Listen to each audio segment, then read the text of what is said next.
إنا أرسلناك شاهدا ومبشرا نذيرا وداعيا إلى الله بإذنه وسراجا منيرا. صدق الله مولانا العظيم وصدق رسوله النبي الكريم. أما بعد فأعوذ بالله السميع العليم من الشيطان الرجيم. بسم الله الرحمن الرحيم. إن الله وملائكته يصلون على النبي يا أيها الذين آمنوا صلوا عليه وآله وسلموا تسليما. الصلاة والسلام عليك يا سيدي يا رسول الله وعلى آلك وصحبه يا سيدي يا حبيب الله. الصلاة والسلام عليك يا سيدي يا نبي الله وعلى آلك وصحبه يا سيدي يا رحمة للعالمين. يا صاحب الجمال ومسيح البشر بمجدك المنير لقد دبر الكمال لا يؤمن الصلاة كما كان حقه بعد الصلاة سنتي السماء انتہائی قابل قدر محترم و محتشم دوستوں ساتھیوں ساتھیوں بالخصوص جناب عزت مآب محترم المکان بھائی میاں صاحب محمد ارشد صاحب، ان کی طرف سے مسجد کے اندر آج حضور کی آمد کی خوشی میں میلاد شریف کی محفل انعقاد پذیر ہے۔ دعا ہے کہ رب العزت جل مجدہ یہ آج کی محفل پاک کی برکات جو ہیں یہ ان کے اور ان کے تمام اہل خانہ عزیز و غربا کے شامل حال فرمائے۔ ذکر حبیب کم نہیں وصل حبیب نہیں۔ حضور کا ذکر جو ہے یہ اگر محبت اور عشق کے ساتھ کیا جائے یا سنا جائے تو یہ حضور کے دیدار سے کم نہیں ہے۔ دیدار کی لذت اپنی جگہ پر، لیکن کریم آقا کی خط و خال، حسن و جمال، دین و کار اور آپ کی پیاری میٹھی باتیں جو ہیں ان میں اثرات اتنے ہیں کہ حضور کی سیرت سن کر دل جھوم جاتا ہے، اور حضور کا دیدار جب ہو تو پھر کیا عالم ہوگا۔ کتنے حسین تیری محفل کے نظارے ہوں گے، کتنے حسین تیری محفل کے نظارے ہوں گے جس وقت تیری بزم میں تیرے یار پیارے ہوں گے۔ اللہ اللہ ادھر صدیق بیٹھے ہوں گے، ادھر فاروق اعظم بیٹھے ہوں گے، ادھر مولا کائنات بیٹھے ہوں گے، ادھر عثمان غنی ذوالنورین بیٹھے ہوں گے، ادھر ابو طلحہ بیٹھے ہوں گے، ادھر عبداللہ بن زبیر بیٹھے ہوں گے، ادھر عبد الرحمن بن عوف بیٹھے ہوں گے، ادھر حضرت طلحہ بیٹھے ہوں گے، ادھر یہ صحابہ کرام کا کثیر مجمع رسالت امام صلی اللہ علیہ وسلم کے سامنے ہمیں تو اور کوئی مثال نظر نہیں آتی، نہ ہمارے علم میں ہے۔ بس یہ ضرور کہہ سکتے ہیں کہ حضور اس طرح تھے اپنے صحابہ میں جیسے ستاروں میں چاند ہوتا، جیسے ستاروں میں چاند ہوتا۔ اللہ رب العزت جل مجدہ نے قرآن مجید میں ارشاد فرمایا ہے وما اور نہیں ارسلنا ہم نے بھیجا مگر شاہداً و مبشراً و نذیراً، محبوب گواہ بنا کر آپ کو بھیجا ہے۔ کس بات پر؟ اپنے ذات، اپنے رب ہونے کا گواہ، اپنے رب ہونے کا تجھے گواہ بنا کر بھیجا ہے، اور پوری جو نسل انسانی ہے اور پوری کائنات جو ہے اور تمام انبیاء پر تمہیں گواہ بنا کر بھیجا، مبشرا و نذیرا، اور تمہیں خوشخبریاں سنانے والا بنا کے بھیجا۔ تمہیں خوشخبریاں ذرا محبت سے سنیے گا، انشاءاللہ ہو سکتا ہے یہ بات بعید از کلاس نہیں ہے، کہ حضور کی باتیں سنتے سنتے آقا کریم کی بارگاہ میں حاضری نصیب ہو۔ تو اللہ تعالیٰ نے ارشاد فرمایا محبوب ہم نے تمہیں خوشخبریاں سنانے والا بنا کے بھیجا ہے، خوشخبریاں سنانے والا۔ تو خوشخبریاں جو ہیں ان کے متعلق یہ بھی کہا کہ آپ نے صرف یہ لوگوں کو خوشخبری دینی ہے کہ ایک نماز پڑھو گے تو 10 نمازوں کا ثواب ملے گا۔ یہ صرف اتنی نہیں، کوئی حد نہیں لگائی، کوئی قید و بند نہیں رکھی، کوئی حدود مقرر نہیں کی۔ حاصل کلام یہ ہے کہ اللہ تعالیٰ کا مدعا یہ تھا کہ محبوب آپ جس طرح جیسی خوشخبریاں سناتے جائیں گے ہم عطا کرتے جائیں گے۔ آپ کہتے کہ اگر قرآن کا ایک حرف پڑھو تو اس پر 100 نیکی ملے گی، ہم 100 دیتے ہیں۔ محبوب آپ کہتے کہ ماں کو دیکھو تو مقبول حج کا ثواب ہے، ہم اس کے نامہ اعمال میں حج کا ثواب عطا کرتے ہیں۔ محبوب آپ کہتے کہ جو ایک مسکال سونا اللہ کی راہ میں خرچ کرے احد پہاڑ جتنے سونا خیرات کرنے کا ثواب ملتا ہے۔ محبوب مجھے قسم ہے اپنے رب ہونے کی، میں احد پہاڑ جتنے سونے کی خیرات کا ثواب عطا کرتا ہوں۔ آپ کہتے جائیں ہم کرتے جائیں۔ شاہداً و مبشراً، خوشخبریاں سناؤ ونذیرا۔ اچھا، یہ دونوں جملے جو ہیں، ایک خوشخبری کا سنانا اور ایک ڈر سنانا۔ خوشخبری یہ ہے، ڈر کیا ہے کہ آتش دوزخ جو ہے وہ اتنی سخت ہے کہ جس کا ایندھن پتھر اور انسان ہوں گے، فرمایا لوگوں اس دوزخ سے بچ جاؤ جس کا ایندھن پتھر اور انسان ہوں گے۔ تو کبھی کبھی محبوب ان کو اللہ کے عذاب سے ڈرا کر دین کی طرف لے کر آؤ۔ یہ حکمت ہے نا کہ کہیں ڈرا کر بھی کسی کو نیکی کی طرف لگایا جا سکتا ہے۔ اور اکثر کیا ہے کہ محبوب اکثر خوشخبریاں سناؤ تاکہ انسان کی فطرت کے اندر لالچ ہے، انسان کی فطرت کے اندر لالچ ہے۔ اس کو اگر کوئی اچھے پیکج کا کہا جائے تو یہ بڑی جلدی مائل ہوتا ہے کہ یار تھوڑی سی مزدوری یا تنخواہ بہت زیادہ ہے تو ادھر کوئی مائل ہو جاتا ہے۔ اس لیے محبوب ان کو خوشخبریاں سناتے جاؤ اور ان کو ڈرا کر دوزخ کی آتش سے ان کو دین کی طرف لے کر آؤ۔ محبوب یہ میرا آپ کو حکم، بِإِذْنِ ہی یہ میرا حکم ہے۔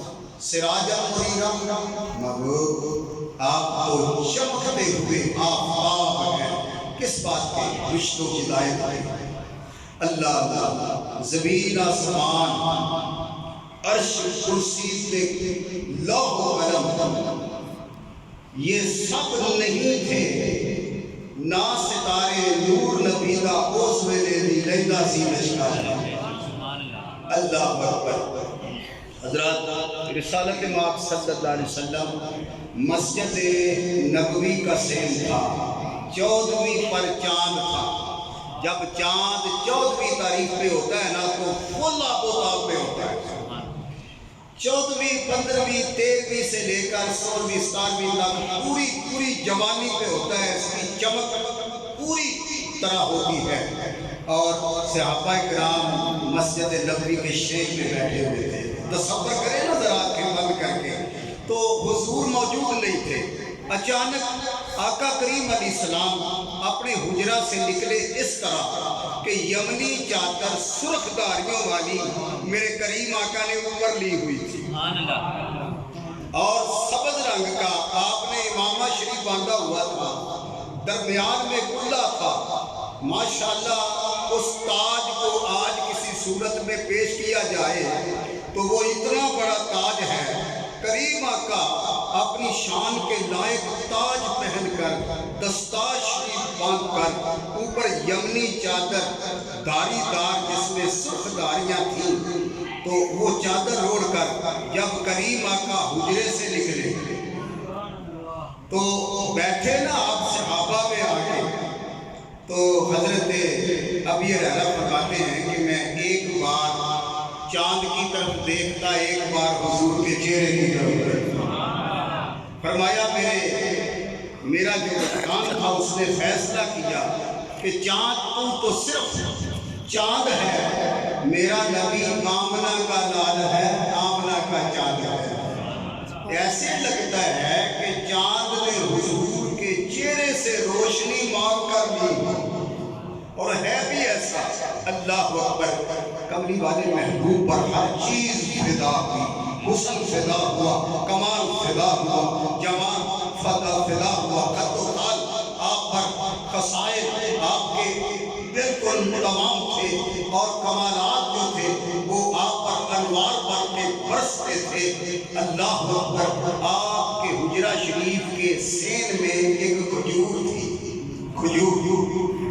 جب سرکار کا وصال ہوا نا تو اس کھجور کو پھر کاٹا گیا، اس کا تنا اور اس کی چیزیں محفوظ کر لی گئی، اور وہ جو کھگے تھے نا، کھگے ان سے پنکھے بنائے گئے۔ ملک مکوکش کا شہنشاہ جو تھا اس کو تحفے میں ایک پنکھا بنا کے بھیجا گیا، اس کھجور کے کھگوں کا پنکھا۔ یہ تاریخ ابن خلدون نے اپنی تاریخ میں لکھا ہے، جب وہ پنکھا جو تھا وہ شاہ مکوکش کے پاس پہنچا تو اس نے کہا کیا یہ عرب والوں نے مجھے پنکھا بھیجا ہے، اتنا ہلکا چھوٹا تحفہ؟ تو اس پر لکھا تھا، مجھے دوسری طرف سے پڑھے تو دوسری طرف لکھا تھا، میں معمولی پنکھا نہیں ہوں، میں معمولی پنکھا نہیں ہوں، میرا وجود بنا ہے اس کھجور سے جو حضور کے گھر میں لگی ہوئی تھی، ان شاخوں کے پتوں سے میرا وجود تکمیل پذیر ہوا، لہذا مجھے پنکھا بنایا گیا، تو میں اس کھجور کا حصہ ہوں جو رسالت امام صلی اللہ علیہ وسلم کے گھر میں لگی ہوئی تھی۔ تو پھر شاہ مکوکش کے ہاتھوں میں وہ پنکھا تھا، اور اپنے تخت سے اٹھ کے کھڑا ہوا اور نیچے اتر کے کھڑا ہو گیا، اور پنکھے کو چوم کر آنکھوں پہ رکھا، پھر سرت پہ رکھ کر کہنے لگا کہ اے اللہ کے پیارے رسول،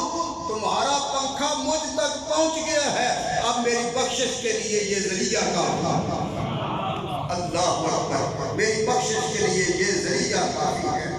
پھر اس نے نصیحت کی تھی کہ جب میں مر جاؤں تو یہ پنکھا جو ہے میری چھاتی پہ رکھ کے اس کو دفن کیا جائے، اگر خدا پوچھے کہ اے شاہ مکوکش بادشاہ تھا، بادشاہی کی لوگوں پر حکمرانی کی، یا کہ کچھ لے کے بھی آیا ہے، تو میں یہ پنکھا پیش کر دوں گا کہ رسالت امام صلی اللہ علیہ وسلم کے گھر کی کھجور کا پنکھا ہے، میں اس کو وسیلہ بنا کے تیری بارگاہ میں اپنی مغفرت چاہتا ہوں۔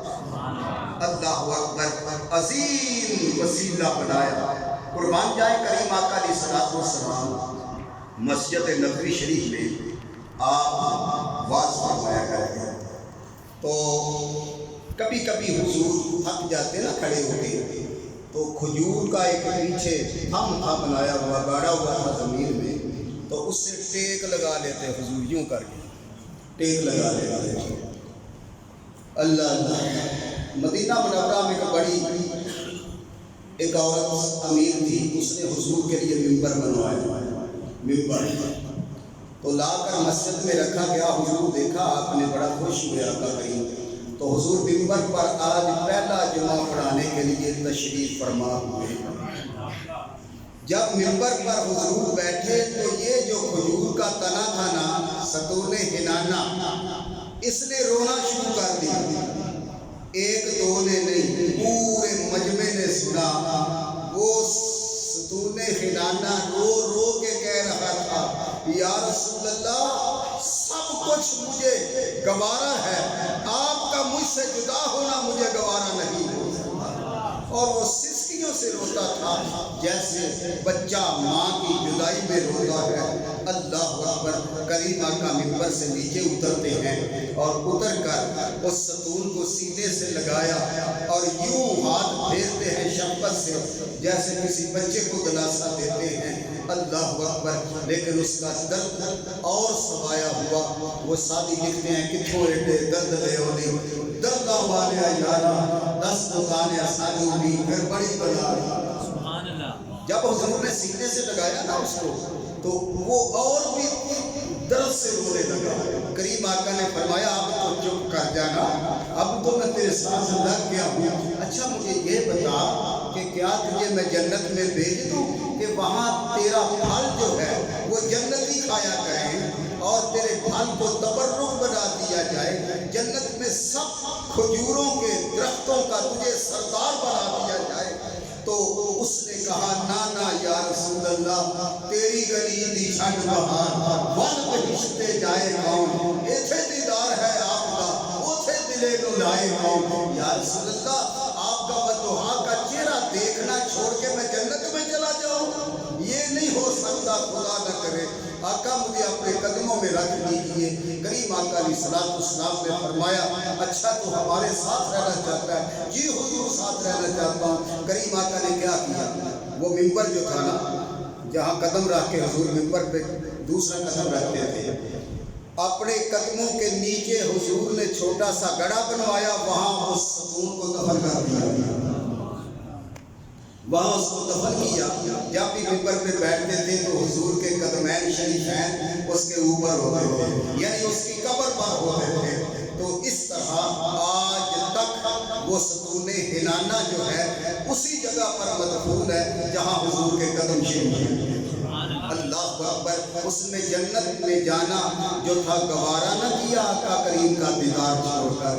یہ تو پوچھے نا ان لکڑیوں سے، ان میں جان کیسے پیدا ہوئی، لکڑیوں میں جان کیسے پیدا ہوئی؟ وہ جامی عبد الرحمن لکھتے ہیں کہ جدو یاد سجن دی آئی تے لکڑیاں رو گئی، جدو یاد سجن دی آئی تے لکڑیاں بھی رو گئیاں۔ یہ صدمہ ہجر تو خدا سے بھی گوارا نہ ہوا، یہ تو لکڑیاں ہیں جنہیں حضور کا لمس شریف جو تھا وہ حاصل تھا، یہ کیسے برداشت کر سکتی ہیں؟ قربان جائیں ان صحابہ کرام کا حوصلہ کہ جن سے حضور جدا ہوئے تو پھر ان کا دیوانہ پن دیکھنے والا تھا، کوئی ادھر گھوم رہا ہے کوئی ادھر گھوم رہا ہے۔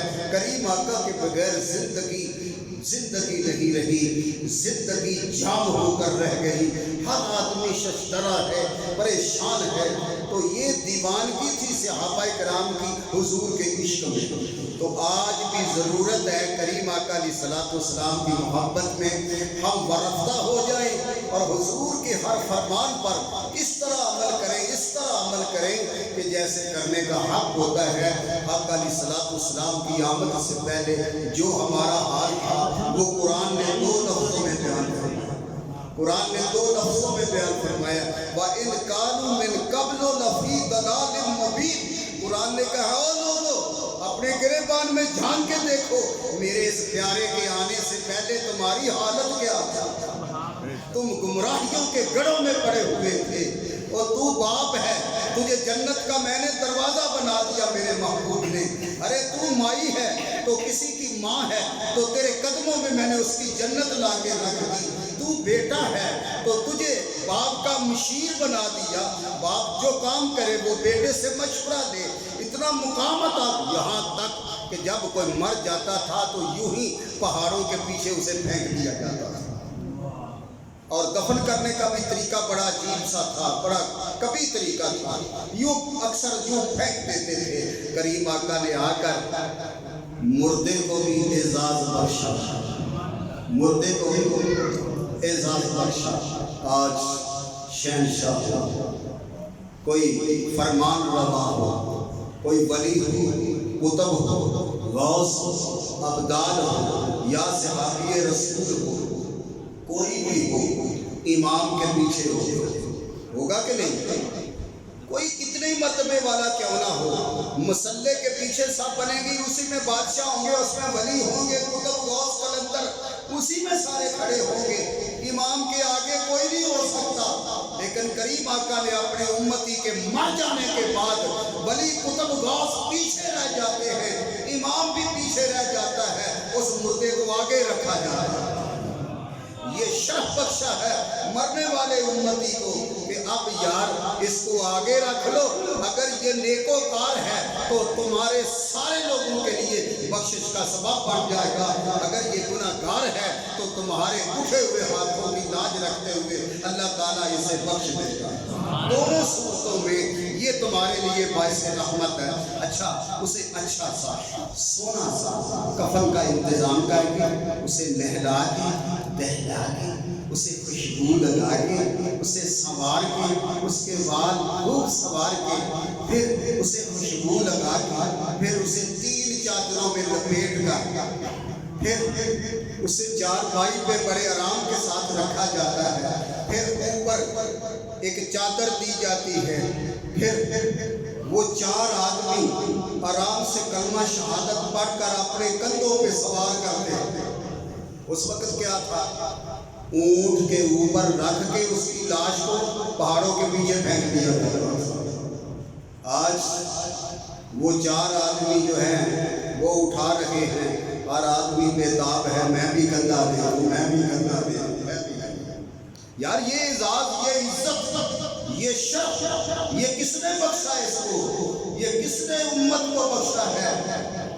یہ یقیناً بات یہی ہے کہ ہمارے محمد عربی عرب کا تاج سر پہ رکھ شہنشاہ جب آج کریم آقا کی مبارک جوتیوں سے جڑ جاؤ، اللہ تجھے اپنا قرب عطا فرمائے۔ حضور کی ایک ایک سنت، حضرت جنید بغدادی رحمۃ اللہ کی تعالی علیہ، آپ کی مسواک رہ گئی نا گھر میں، تو نماز کا وقت ہو گیا، تو ادھر ابھی آپ نے وضو کرنا تھا، تو آپ کا رنگ پھک ہو گیا اور ایسے کہ جیسے کسی کو پہچانتے نہیں، کبھی ادھر کبھی ادھر، کبھی آگے کبھی پیچھے بڑھتے ہیں، حواس باختہ جیسے ہوتا ہے نا انسان ایسے۔ تو مریدین نے پوچھا حضرت بات کیا ہے، یہ حالت کیفیت کیا ہو گئی؟ کہنے لگے یار کیا کروں، وضو بغیر مسواک کے کروں؟ اللہ کہاں حضور کہاں ہے مسواک کی؟ گھر رہ گئی ہے۔ بڑی تیزی کے ساتھ گیا بندہ، جا کے وہ مسواک لے کر آیا، آپ نے مسواک کی، پھر وضو کیا، پھر جماعت کے ساتھ۔ اور مسواک کا عمل جو ہے قربان جائیں سنیں، اتفاق سے کچھ لوگ کبھی نہیں بھی آتے، کبھی سنا ہوگا کہیں سے، تو میں نئی بات نہیں کرنے لگا، نہ مجھے اس پر کوئی گھمنڈ ہے، لیکن ناز ہے حضور کی سنت کی برکت پر۔ میرے آقا کریم علیہ السلام نے، یعنی ایک سنت کی برکت بیان کر رہا ہوں، فرمایا کہ جو مسواک کے ساتھ وضو کر کے نماز پڑھی جائے، 70 مزید نمازوں کا ثواب اللہ شامل کر دے گا۔ یعنی 70 مزید، اگر اس نے پھر قرآن بھی پڑھا ہے، 1 سپارہ پڑھا ہے، تو 70 سپارے پڑھنے کا اللہ تعالیٰ مسواک کی برکت سے ثواب عطا فری للہ تعالیٰ فری۔ اور پھر اس کا اور بھی فائدہ ہے، وہ کیا کہ اپنی صحت جو ہے اس سے بہتر ہوتی ہے، دانت چمکدار ہوتے ہیں، بدبو سائر ہو جاتی ہے، پیٹ کی بیماریوں سے بچتا ہے۔ تبھی ایک اور بھی علاج ہے کہ بلغم کو خارج کرتی ہے، اور اس کے بعد آئیں آپ روحانی اس کے فائدے کیا ہیں۔ کریم آقا علیہ السلام نے ارشاد فرمایا ہے کہ جو کوئی مسواک کرنے والا ہے تب تک نہیں مرے گا جب تک جنت میں اپنا ٹھکانہ نہیں دیکھ لے گا، مرے گا نہیں۔ یہ مسواک کا فیض ہے۔ اور پھر سنو ایک اور بیماری جس کو نشے کی بیماری لائی جاتی ہے، آج کل دیکھا آپ نے، کہا جائے تو بجائے میرا خیال ہر 7واں 8واں آدمی نشے بنا ہوا۔ اچھا میں کہا کرتا ہوں کہ حسبدار بنے ہیں، عمارت پر لاکھوں کروڑوں اربوں روپے لگ گئے، علاج معالجے کے لیے پیسے، سٹاف اور بہت کچھ، اتنا پیسہ خرچ ہوتا ہے۔ نشئی کو وہاں 3 مہینے رکھتے ہیں، 4 مہینے رکھتے ہیں، جب وہاں سے نکلتا ہے کہ اب یہ ٹھیک ہو گیا ہے، تو سب سے پہلے جا کے جو کام کرتا ہے وہ نشے کا ہی کرتا ہے۔ نشہ چھوڑتا نہیں ہو، لیکن محمد عربی نے مہت میں نشہ چھوڑنے کا نسخہ تھا، مہت میں، کیونکہ رحمت ہے نا، رحمت والی بات کہہ دی. فرمایا اس کو عادی بنا دو مسواک کا، اس کی برکت سے اس کا نشہ خود بخود چھوٹ جائے گا، خود بخود نشہ چھوٹ جائے گا. یارو مسواک کا عادی جو ہے وہ جنت میں اپنا محل دیکھ کر مرے گا، اس کے بغیر مر نہیں سکتا. نشئی کا علاج مسواک میں ہے، پیٹ کا علاج مسواک میں ہے، بلغم کا علاج مسواک میں ہے، دانتوں کو چمکدار بنانے کا علاج مسواک سے ہے. اور آخری بات یہ ہے کہ رسالت ماں کا وہ آخری لمحات تھے. عائشہ صدیقہ سلام اللہ علیہ کی گود میں آپ کا سر تھا، سامنے ایک شخص آیا حضور کا پتہ لینے کے لیے، اس کے ہاتھ میں مسواک تھی، تو حضور نے اس مسواک کی طرف حسرت سے ادھر دیکھنا شروع کر دیا. رازدار نبوت اماں جی عائشہ صدیقہ نے کہا کہ اے اللہ کے پیارے رسول آپ مسواک چاہتے ہیں؟ تو آپ نے سر مبارک ہلایا. ہاں، بخار اتنا تیز تھا اس وقت میں کریم آقا قربان جائیں کہ کہتی ہیں تپش آتی تھی آپ کے پاس سے. تو کہتے ہیں کہ میں نے مسواک منگوائی اور حضور کو پیش کی، تو آقا کریم علیہ السلام نے وہ مسواک مجھے واپس کر دی اور اشارہ کیا کہ دانتوں میں چبا کے دے. تو عائشہ صدیقہ سلام اللہ علیہ نے اپنے دانتوں میں چبا کر مسواک کو دھو کر حضور کو پیش کی. اور کریم آقا علیہ السلام نے فرما دیا کہ تندرست لوگوں کی طرح مسواک کیجیے. یعنی آخری وقت میں بھی کریم آقا علیہ السلام نے مسواک سے محبت کر کے آنے والی نسلوں کو یہ میسج دیا ہے کہ لوگوں صحت مند زندگی گزارنا چاہتے ہو تو مسواک کا دامن نہ چھوڑو، اس کے عادی بن جاؤ. دعا ہے کہ رب العزت حضور کی مبارک سنتوں پہ عمل کی توفیق عنایت فرمائے. آج کی محفل جو ہے یہ حضور کے ذکر سے شروع ہوئی تھی، اللہ کے قرآن سے شروع ہوئی تھی، پھر نعت سے شروع ہوئی اور حضور کی تعریف پر اس کا اختتام کرتے ہیں. یا صاحب الجمال و یا سید البشر من وجهك المريد لقد نبر القمر لا يمكن السلام كما كان حقه بعد القرآن. بزرگ کوئی قصہ مختصر فما علینا الا البلاغ. چھوٹا سا سلام پڑھتے ہیں پھر دعا کریں.